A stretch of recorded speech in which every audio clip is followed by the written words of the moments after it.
We live in a culture that aggressively seeks to separate us from our money. The key is to keep more than you spend. So one of the things that you'll notice is how easy it is to get a credit card and drive yourself into credit card debt. How easy it is to, get a loan for this and a loan for that. And one of the things I think that you really need to be conscientious of if you really want to build wealth is really about what you spend. Everybody focuses on making more, earning more, earning more. The truth of the matter is I know lots of people who earn $1 million a year and are living paycheck to paycheck. Now I know that sounds utterly insane and you might be rolling your eyes and thinking that would never happen to you. But the truth of the matter is when people make more, they tend to just spend more most of the time. And it's very rare for people to really become conscientious about their spending. I'm not talking about clipping coupons and, saving ketchup packets. I mean, that's not what we're talking about here. I'm certainly not going to do that, and I don't expect you to do it either. But I think that there's something to be said about spending consciously and being aware of it. And I think we're such a culture that throws down plastic or takes money out of a wall and throws it down and doesn't really have any relationship to what that means to our wealth.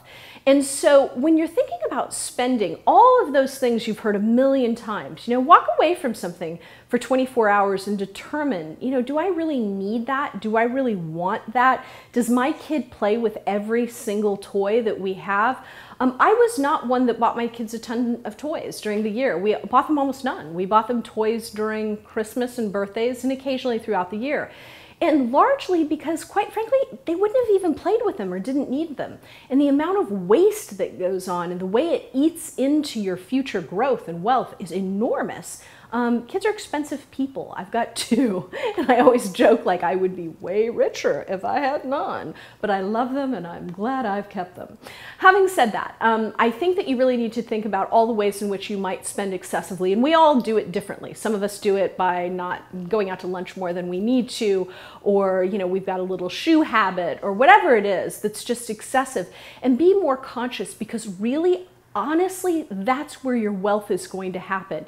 A lot of people are going to make lots of money in advance through their career, and then other people are going to kind of plateau out. They're probably going to make what they're making roughly, other than cost of living raises over the course of their life, pretty much from here on forward. So what can you change that's going to build wealth? Well, one, you can invest, and that will increase your wealth, and the other is to actually pay close attention to your spending.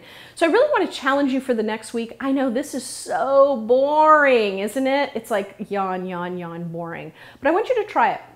There was a woman who wrote a book, and the title, of course, is going to escape me, but basically, she spent a year without buying one single thing that she didn't absolutely need, like, obviously, food, toilet paper, you need these things. But she really looked at all of her spending and said, what would it be like to not spend for a year? I'm not going to ask you to do that because I certainly can't do that, so why would I ask you to do that? But I'd like you to do it for a week. I'd like you to only spend money on gas, food, necessities, and see what that does to your budget. See what that does to your bank account and what it looks like at the end of the week and how that feels. Remember, building wealth is about your financial freedom. The more money you have and hold on to, the more freedom you have.